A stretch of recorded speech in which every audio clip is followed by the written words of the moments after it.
Hello and welcome to the Michigan and Trumbull podcast. I'm Alex Freeman, joined by our intrepid world traveler, Luke Jaconis. Luke, you had the pleasure of being in Europe as the Tigers clinched a playoff spot.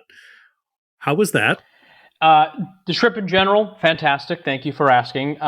Being overseas while the Tigers were fighting for their playoff hopes was interesting. Full disclosure, I tried my best to be present while I was there. My significant other mainly was like, "You better not be watching playoff baseball while we're touring the Roman Coliseum or the Pantheon. I'm not going to be very happy with you." Which I was like, "Fair enough, totally get it. You to be quite honest, when we booked this trip back in February, March, I don't think in our wildest dreams we ever thought we'd have conflicts with Tigers' potential postseason baseball at the end of September. So it is what it is. I did, however, uh, follow along with the scores when I could, and then I did watch the final 6 to 9 outs of the game one against the White Sox, where they clinched their wild card berth. It kind of helped that it was early. It's so early there, dude. So like a 6:40 start time here in the States was starting, I think, at 7, 8, 9, 10, 11, 12, 1:40 in Italy and 12:40 when I was in London. So yeah, for the clinching game, I think it was a 6:40 start time in America, so it was 1:40 in Florence where I was. Luckily, we had to be up that morning early to catch our Uber to the airport to begin our day of travel back to the States. So the Uber picks up at 4:30. So I was like, well, let me think about this here. I was like, if I set my alarm for like 2:30, 3 o'clock, I can probably catch the last 2 or 3 innings, which is exactly what happened. So I did get to watch them clinch. Love it. I think it was the quietest I've ever been watching a Tigers game, which is hilarious because it was without question the biggest Tigers game in the last 10 years, and I don't think I said a goddamn word. I think I didn't want to wake my significant other up, my girlfriend up, so I just was essentially just mum's the word. And when they caught that ball, I think I didn't even go like, yeah. I think I just put my hands in the air because I was like, it is 3:40 in the morning. If I wake this girl up right now, I don't think I'll make it back to America. I don't think I will, but You won't. it was You great. wouldn't Yeah, have. it was great. How did you? I know I was texting you. You were also, I think, unavailable at the moment. What was your situation? Yeah, I was seeing a Broadway show on Friday night. Uh, Kind of similar, like sort of knew that at that point when we bought the tickets for the Friday night, I was like, maybe they're competing for a spot, maybe they're Yeah. not, because we had bought them kind of early in the month, and so I was like, I'm not going to not go see this show on the off chance that this is the night that they can Right. clinch. And so as it turned out, I had turned off my phone before the show because I'm a great audience member. And after the show, I turned it back on, but I hadn't checked it because you're trying to do the mad dash out of the theater into the subway station, and so my watch was doing that.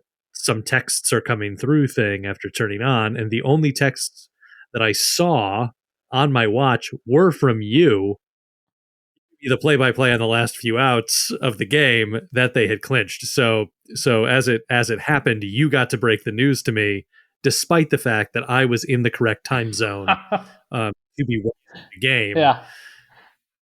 in real time. Yeah. So it was great. And then I didn't really watch either game over the weekend just because sort of I didn't Yeah. care. We We were were in.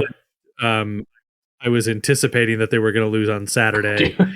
and didn't really care about Yeah. Sunday. So That's a good segue. I want to get into that. We got a lot to unpack here. But let's talk real quick about the games that followed Saturday. So obviously they dropped both games to the White Sox. There's a lot of people on Twitter kind of belly aching that the Tigers didn't show up prepared to those two games. Here's the deal, folks. This team just went on one of the most historic runs, probably in the history of baseball. mhm. I mean, they were 10 games out of the wild card, I think, on August, what was it, 10th or something like that, August 11th. The run they went on, combined with the Minnesota Twins collapse, is truly extraordinary. So let them celebrate. I hope every single one of those guys on Friday night got so drunk they couldn't see the next morning because they deserve it. They really do.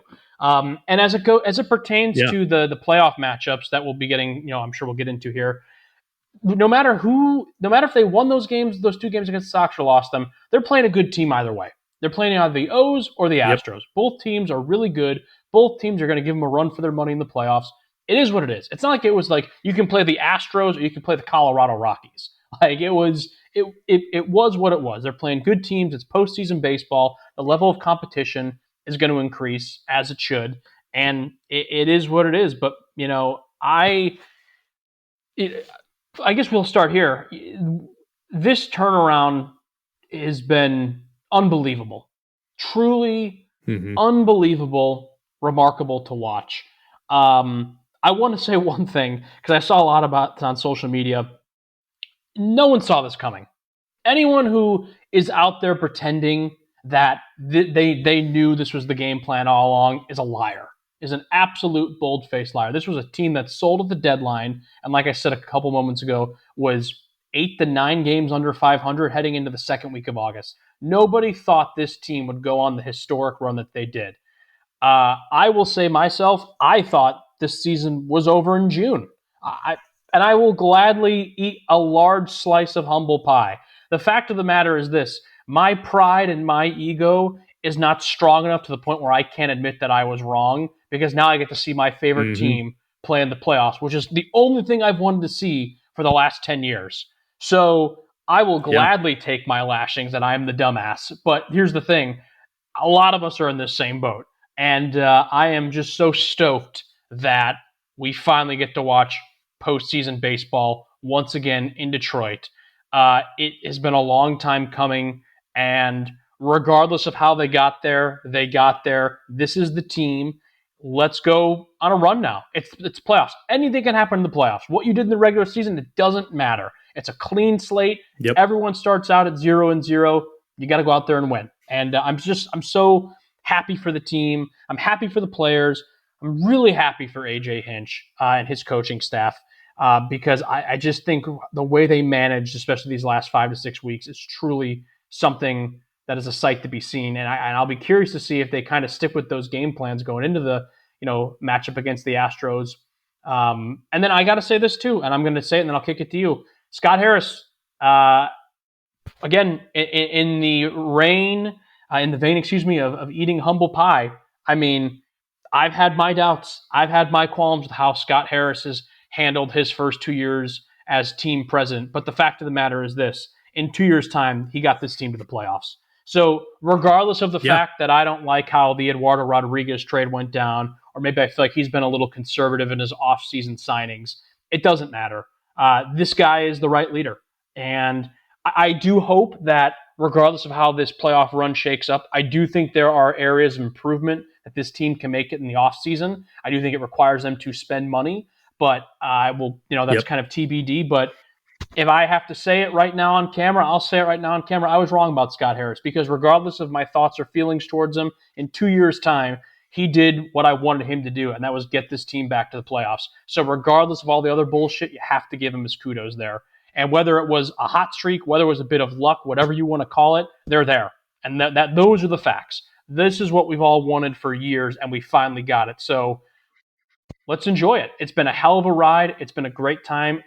The thing about this team is, real quick, and I know I'm monopolizing the talk here, so I'll just say this and then I'll give it to you. But the thing about this team that's so damn impressive, especially these last 6 weeks, with the exception of maybe Skubal and Riley Green, there really aren't a ton of quote unquote superstars on this team.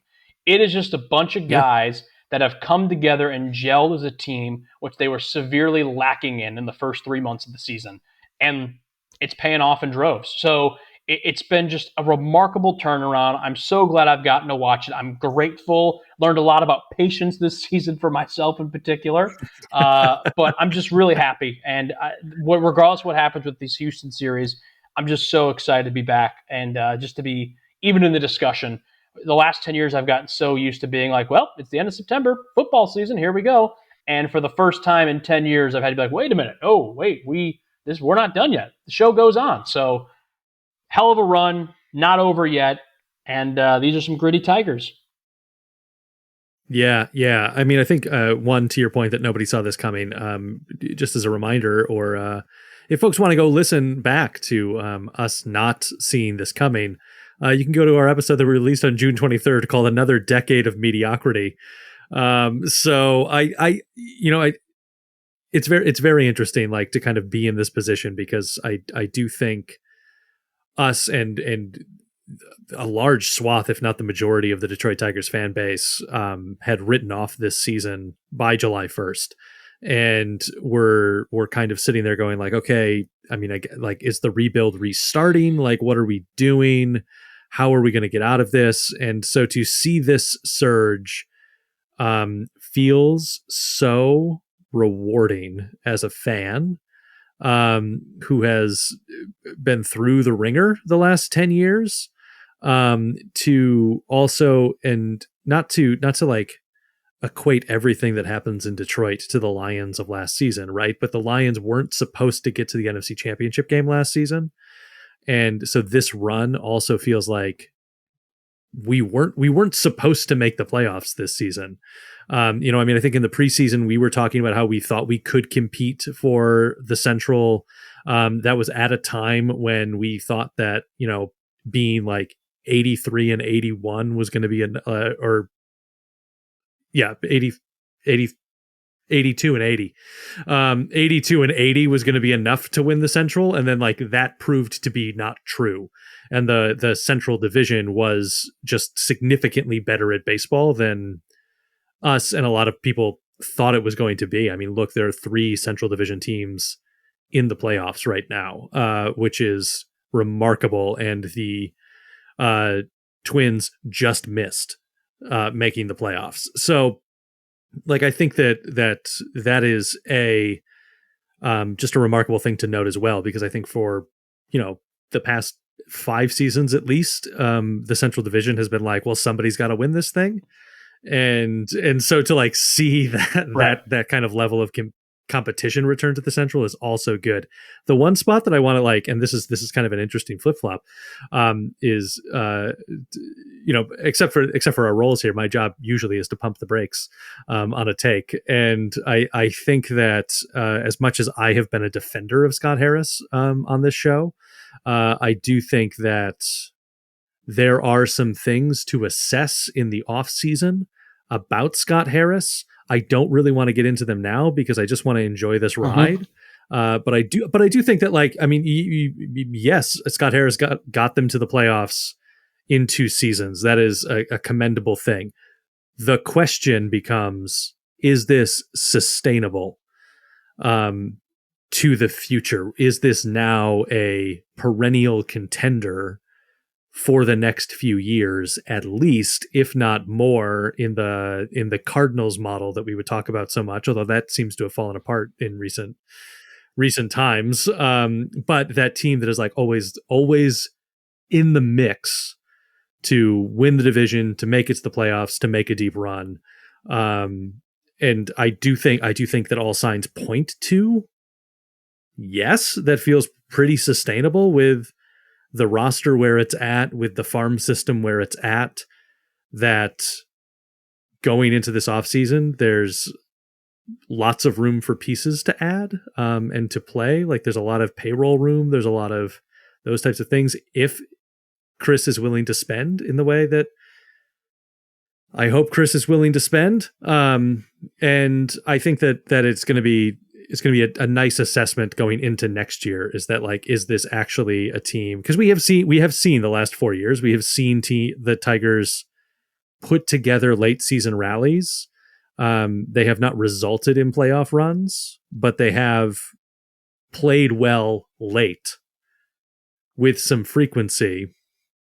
This year, they played even better late, and some teams played worse late, which got us into this position. And so I think that it is a thing for us to enjoy and celebrate and have a great time for as long as it's going to last in the month of October.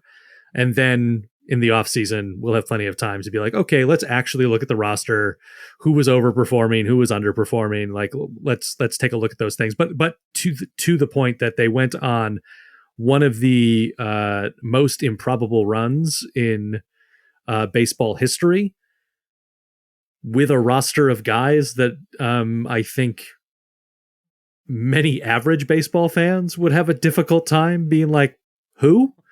Uh, 12 rookies on the roster. Um, that that bodes well for the future. That bodes well for where things are going to go from here for us in the future. But yeah, I mean, I think let's just for the time being, that's all I want to say on that. As we can now just enjoy an unexpected October run. I don't remember how to balance watching postseason baseball with football, so we'll figure that out. I guess one of the nice things is that the Tigers play all afternoon games this week, Mm-hmm. so that's great for those of us that work from home. For others that maybe don't have the same kind of freedom to put a baseball game on in the middle of the Yeah, day, MLB's got to work on good that. luck to Yeah, you. I know that's always been the thing. But if you grow again, we talk about how they just drop the ball and growing the game and all that crap. You want to grow the game. Don't schedule a game at 2 o'clock on a Tuesday afternoon when people are either in school or work. Like, come on, Yeah, let's smarten up a little bit here. I'm gonna get a little sentimental with you for a second. especially a series between two fairly blue collar Right, cities in Detroit and Houston. right. Like you're like it's not Bay Area versus Wall Street here, Yeah, where those guys have a lot more yeah. a lot more freedom. Like people are literally they have to be in an office, they have to be at the factory, they have to be doing those things that Yeah. the average fan is going to be unable to watch these games. The yeah, I'm luckily for me, I'll be able to watch the two games during the day on Tuesday and Wednesday. I was actually more concerned that they were going to be night games because my evenings will be busier with work, but I'll be able to kind of flip flop in and out. So that'll be good there. I'm going to get a little sentimental with you for a second. Do you remember? Yeah. You probably don't remember this. Maybe you do. It's when we first met each other. Again, pulling back the curtain to our listeners and viewers here. Alex and I met at Western Illinois University when I was going for my undergraduate degree and he was going for his graduate degree. And in the last time the Tigers were in the playoffs was fall of 2014, and we were working on A Flea in Her Ear, which was just a terrible production. God awful. Farces should not be 3 acts and a runtime of 2 hours and 40 minutes. I'm sorry. 90 minutes, get them in, get them out, let them laugh. But we were in rehearsals, I remember, in Simpkins Hall, first floor. And Mhm. I was in the midst of rehearse. I was on stage or whatever. And I remember you were giving me updates throughout the rehearsal process. And that was even before we were kind of Yeah. pals. We were just like, oh, this guy's a Tiger fan. I'm a Tiger fan. We got to help each other out here. But yeah, so that was the last time. Two Tigers fans in the middle of a cornfield in Illinois. That was the last time the Tigers were in the playoffs. That's where I was. That would have been the first year of your grad school, and that was my sophomore year. So Mhm. fall first semester for you, fall sophomore semester for me. So yeah, kind of crazy how time we're 10 years later. I don't ever think in that moment we thought we'd be doing a Tigers podcast together. That's for sure. No, So certainly not. I also don't think at that moment we would have said it's going to be another 10 years yeah, before this team is in the that's playoffs. very true as well, which is very Um, sad. One thing I want to say too, kind of going back to this team and just kind of like bringing up old takes and stuff. I tweeted something out, way back in the season. I've got a mountain full of cold takes, but one thing that I want to say that really has changed for me. There was a point in time where this team just wasn't fun to watch. Like, not even the fact that they were playing bad. It was just that there was guys on the team I felt no connection to. I felt no excitement. And not to be a dick, but like, yeah. can you blame me? After 10 years of mediocrity, like I wasn't excited to tune every night and watch Carson Kelly. I wasn't really that excited to tune every night and watch Mark Cannon. Like they were fine players while they were here. Obviously now they're not even on the roster as they got dealt at the deadline. But I think, and again, winning always helps. Winning always cures everything. But I think what we've seen since late July up until now is the makings of what this team can potentially be, not only for this season and going into the playoffs, but for seasons to come. And I think that's really exciting. There are a lot of guys here who had just in a month and a half to 2 months, I really like this guy. Parker Meadows, I think to me is the heartbeat that kind of sparked this run. I mean, I think Parker Meadows really has been the unsung hero. Obviously, you're going to have guys like Riley Green. You're going to have guys like Tarik Skubal. We know how dominant this bullpen has been with Tyler Holton, Will Vest, Jason Foley. But on the offensive side of things, guys like Parker Meadows, guys like Wenzel Perez, guys like Colt Keith, Jake Rogers. God, I'm so happy for Jake Rogers. He's the lone soldier Yeah. who was here pre AJ Hinch. He was made his debut in the summer of 2019 when Ron Gardenhire was still the manager of the Detroit Tigers, and he is the kind of like the last guy at the saloon that lived to see playoff baseball in Detroit. Which, Jake Rogers, I know people have hot and cold feelings on him. Yeah, he's not maybe the best offensively. Defensively, he's really solid. I love Jake Rogers. He's probably one of my top 5 Tigers right now on this team. But what I'm getting to is I, in a very short amount of time, have grown attached to some of these players. And now it is exciting to be like, okay, cool. This might kind of be our nucleus. Maybe add a couple guys, maybe subtract a couple of guys moving forward. And this nucleus, I'm excited to watch. I can't wait to see what Jace Young kind of develops into. I think Justin Henry Malloy is going to be a big bat for this team down the road.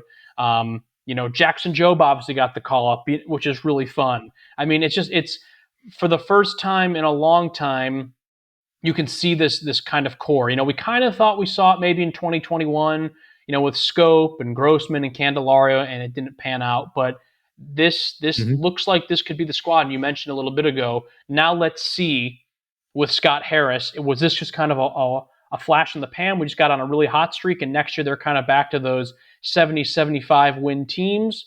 Let's see what happens. I also agree. I don't think they're going to take those steps back. I hope not. I do think, like I said, there is room to improve. This is not the roster that you're playing in the playoffs this upcoming week, in my opinion. That should not be your roster come opening day 2025. I do think there are some improvements that can be made both on the offensive side and pitching Agreed. side of things. But we'll see. And you are correct. This team, make no mistake about it, this Tigers team, this is a second half baseball team.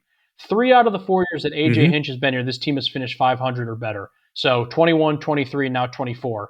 And again, you just got to be proud of AJ Hinch. And I mean, I've always been an AJ guy. The only thing I've never liked about AJ, I've been frustrated with, was just his emotions, as fate would have it. With 4 minutes remaining in regular season in game 162, AJ decided to get to us for arguing and defending Zach McKinstry. But hey, to each their own. He's the guy who's in the playoffs. I'm not. And the celebration, I mean, I don't know about you. I watched that video of AJ Hinch when he was saying how we've asked a lot of you guys, what kind of team do you want to Yeah. be? And he started to get that grin on his face. And he's like, well, I guess you wanted to be a postseason team, a playoff team. And then he popped the bottles and they all start like, I probably watched that video clip like 50 times. It just seems so wholesome. And you've got to feel good for a guy like AJ Hinch, who's obviously had his, has had his own struggles and demons in the past, but he came to Detroit and he was able to reinvent himself, and it was not easy. It was not easy at all. His first 3 seasons, first 3.5 seasons for that matter, were not a cakewalk. I do think, and I'm sure I'm biased on this, I do think he should be in the running for AL Manager of the Year. I think what he did these last 6, 7 weeks with the roster he had. Keep in mind, folks, coming out of the trade deadline or All-Star break, or I guess it'd be deadline, they had 2 starting pitchers. They had Skubal and Kader Montero. That was it. That was it. And they did these hybrid and bullpen opening starter days, and it worked. It worked. So I definitely think AJ deserves a lot of recognition, and hopefully he gets some votes for Manager of the Year, because what he's done, since pretty much early August has been nothing short of a miracle, and it's just really great to see. Yeah, I mean, to kind of contrast it, right? Like what AJ has been able to do to accomplish this, I think that you or I could manage the New York Yankees roster into the playoffs. I don't think it would be particularly difficult to manage a team like that, but I don't think Aaron Boone certainly could not have managed this Detroit Tigers team into the playoffs. I don't think any of the other managers that have playoff teams could have managed this Detroit Tigers roster into a playoff spot.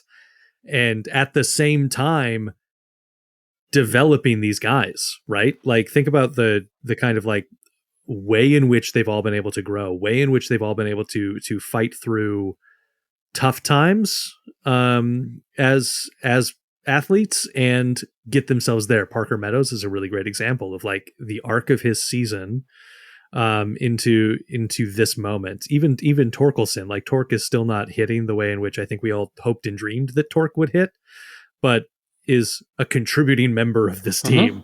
And so that arc has been great to watch. And so being able to do both things has been really, really incredible to watch. And yeah, I agree with you. I think that there are certainly other worthy candidates for AL Manager of the Year. You have to remember the Kansas City Royals lost 106 games last Yep. year. Now, was their roster significantly better this season than it was that 106 loss team? I would argue yes. And I think that we saw that play out in the season. But yeah, I mean, I think that AJ is certainly in my biased book, the leader in the clubhouse for AL Manager of the Year. And Luke, I think we should let's transition to talk about the path for the Detroit Tigers in October. I think I think they have the preferred path in my mind in terms of their competition that they're facing. So they're going to open in the wild card against the Houston Astros. The winner of that series will go to Cleveland to face the Guardians in the ALDS, and then that would then obviously lead to the ALCS against either the Royals, Orioles, or Yankees in that scenario. I certainly prefer going Astros, Guardians versus Orioles, Yankees. Your thoughts on kind of that path alignment that occurred? Yeah, a couple of people I was talking to on Twitter about this, were curious, like, who do I want the Tigers to have? And honestly, I said I don't care. I really don't care. They're both going to be hard matchups. You can't underestimate, Houston in the playoffs. I know they struggled out the gate, and then the Astros were always going to be the Astros. They're always in it. They are, and it seems whenever October rolls around, they just kick it into another gear. So the Astros are definitely going to give the Tigers some problems, and hopefully Detroit will be ready to go to war. Some people are like, I want the O's. The O's had a bad, second half of the season, and while that's true, they're starting to get a lot of their guys back healthy. And I'm sorry, I know the Tigers took 2 series from them in a span of 2 weeks. It's really hard to beat a team 3 series in a row in like a month span. Mm-hmm. So I also am with you a little bit. If you had to, gun to the head, it's either the O's or the Astros. I probably would have opted for the Astros, just because I just had a bad feeling. I had a bad feeling with something with Baltimore. I know they took those 2 series and they were crucial series wins, that propelled them into this playoff spot. But just it's hard to do it 3 times. It really is. And I think Houston. I don't mean this as a negative, but I guess it kind of is, like a backhanded compliment. They're a good team this year. They're a very good team, the Houston Astros. I don't think this is the best Houston Astros team that we've seen in the playoffs in their last. I think they've made it the ALCS 7 years in a row. I wouldn't put this like this is a top 3 team out of those 7 appearances. They're going to be good. You're going to have Alvarez. You're going to have Bregman, Altuve, Tucker. They're going to make the Tigers' lives a living hell. It's a little bit poetic that they very well may see a Justin Verlander matchup, as well as you got to think about AJ Hinch. I mean, baseball is funny. How can you not be romantic about baseball? To quote Moneyball, the team where AJ last had massive success, where he was then run out of town, is the first team he'll face during his tenure as Tigers manager in the playoffs. So it's funny how that all kind of comes full circle. I'm not really looking much past this Astros series. I just want to take it one game at a time. I'm really kind of adapting that AJ Hinch philosophy. But it's going to be hard, man. There are a lot of good teams, and I'll tell you right now, I am going to make one prediction. I think Kansas City is going to take out Baltimore. Out of all the teams that the Tigers could have potentially faced, or they can face potentially, however it shapes up. The Royals are scary.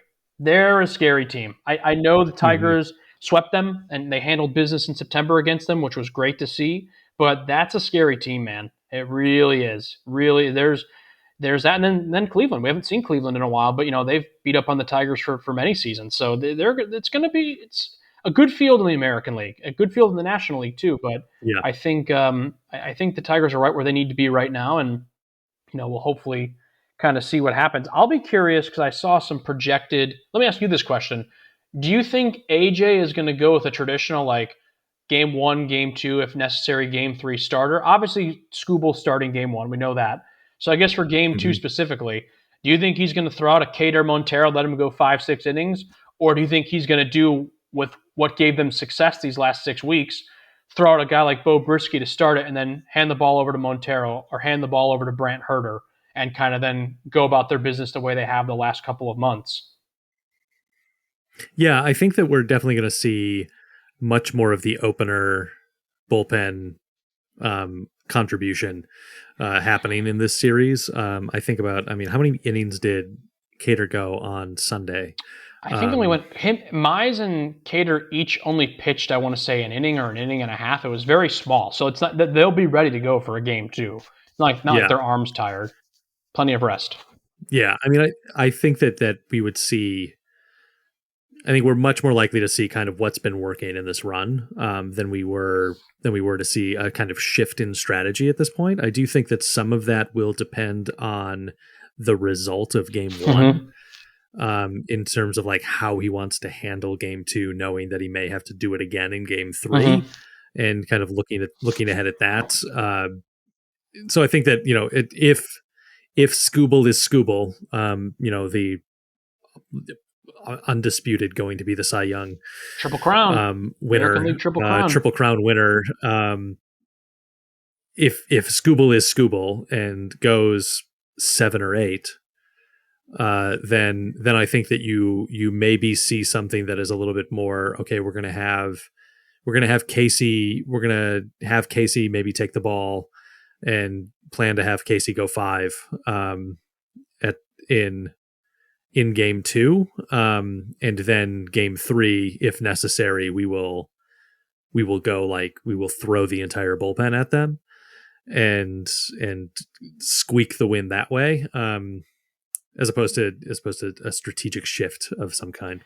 Yeah, I'll be also curious to see when the official playoff roster is announced, because I don't know if I don't know. I don't think Kenta Maeda makes the playoff roster. He shouldn't. I mean, he's been absolutely terrible. He's been the one pitcher this year who, no matter how well all of his teammates have succeeded under the guidance of Chris Fetter and this pitching coaches, has just been terrible. So I don't think Kenta should be on the playoff roster. I don't know about Casey Mize either, personally. I don't really know where he fits in. I really don't. If we're looking just straight starters, I'm taking Skubal, Montero, and even Reese Olson over him. And I take Brant Herter as well. I've been really impressed with Brant Herter since he's gotten the call up. I don't know, and I'm not trying to get too much into off-season talk and predictions. I don't know what Casey Mize's future is with this team. I really don't. I think the clock's about to strike, and I guess we'll more about that in the coming months. But yeah, I don't know. It'll be interesting. Be curious. My one thing for Skubal is we obviously want him to go out tomorrow and light it up. He's our ace, so you're hoping he can go out and give you 6-7. Scoreless, maybe gives up a run. But the one thing Tarik Skubal really has to work on in this start tomorrow is he's got to compose himself. Love Tarik Skubal. Love Tarik Skubal. Again, he's Cy Young winner in the American League, Triple Crown winner, American League for pitchers, just been incredible. But when he gets amped up, those innings, a 6-pitch at bat quickly can go into 10 or 11 pitches, and you can't have that. You can't have that. Now I'm assuming that AJ is gonna. I would imagine he lets Skubal go. I mean, unless for some reason he runs into trouble and he just doesn't have it. If he's locked in, I mean, I expect that pitch count to be high, very, very high, and as it should be. But we'll see. Yeah, that's the one thing for Scoob I'm a little bit apprehensive about. I don't want the moment to get the best of him, and he gets so pumped up that he's out of there after 5 innings and he's thrown 99 pitches or whatever. He's really got to compose himself a little bit, because sometimes he can let at-bats get away from him. But other than that, he's the man, and there's no one else that should be starting in this game, clearly, than Tarik Skubal. And, the Tigers will have their work cut out for them, too. The Astros got a lot of lefties. So with the Tigers having so many lefties in their lineup, we're going to see a lot of lefty-on-lefty matchups, so they're going to have to come prepared, ready to go. But it's exciting, I can't believe we're going to watch it. We're going to watch a playoff game tomorrow. It's like, holy shit, how did this happen? It's really, really cool. It's really exciting. Man, just a lot to unpack. But just take it game at a time, win at a time, and and go from there. It's pretty remarkable to see. But yeah, I'm happy. I'm a happy camper right now. Haven't said that in a while, but I'm a happy I camper. agree. I agree completely, Luke. Any final thoughts before we close this out? No, just enjoy this ride, folks. Who knows how long it's going to last? Who knows how deep this run goes? If it runs for a couple more weeks, fantastic. Let's fight for our lives. And if it goes the other way, don't take it for granted. It's been a hell of a 6 or 7 weeks, but now I'm ready. Now we're in the playoffs. I got to say this one more thing too, and then I will hang it up. It has been really cool for so many years. I have not been able to see my team be a contender, be a winning team, be in the playoffs, and I've always prided myself. I'm going to tip my cap here a little bit. When my friends' teams make the playoffs, I'm always very happy for them. And within Mm-hmm. seconds of the Tigers clinching that game, the amount of texts I got from friends, family being like, I'm so happy for you. Congratulations. It's been a long time coming. It was really cool. It was really, really cool. So yeah, it's just been a cool thing. We don't get to celebrate many victories being Tigers fans. It's been a long time. And the fact of the matter is, Yeah. for the first time in 10 years, we're at the table. We're kind of eating with the big kids. So it's a nice feeling. It's a somewhat familiar but unfamiliar feeling, and I'm just really grateful for it. Also, I ordered my Born Ready or October Ready shirt on MLB Shop. I ordered it Nice. about 2 hours after they clinched. MLB Shop, we got to work on your shipping because it's not expected to get here until October 22nd. So who knows? Who knows? We got to work on that MLB Incredible. Shop. Not great. I'd like to actually be able to wear the shirt, but that just means you're going to still be playing baseball come end of October, which I think we're all expecting them to do. So go out there, kick some ass. It's been a hell of a ride. I'm very grateful that we're getting to watch it. And go Tigers. Don't let the Tigers get hot. Yeah, that's right. And my final thought here, Luke. History doesn't repeat itself, but it does rhyme. And you know what rhymes with roar of 84? The roar of 24. Ooh. Ooh. I like that. On that note, folks, we'll see you maybe next week if we got more playoff baseball to talk about.